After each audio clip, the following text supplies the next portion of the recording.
I'm about to go in and do a visioning session with the C level, you know, the CEO, CFO, COO of a huge pharmaceutical in Switzerland.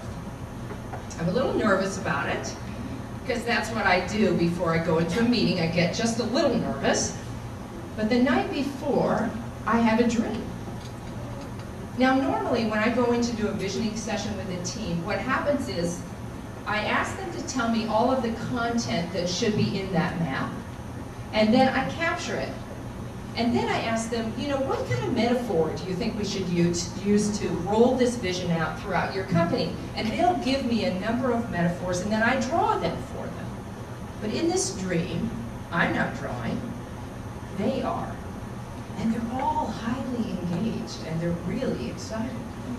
So, I wake up in the morning, what do?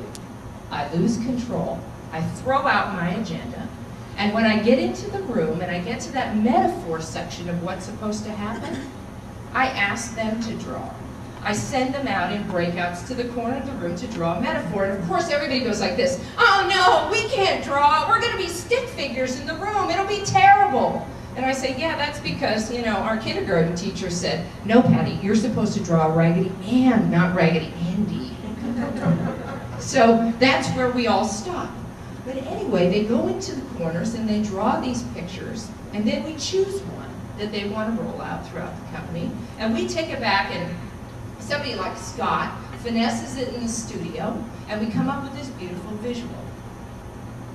Now that visual and that vision rolled throughout the company received the highest ratings in employee feedback they've had in the history of the company.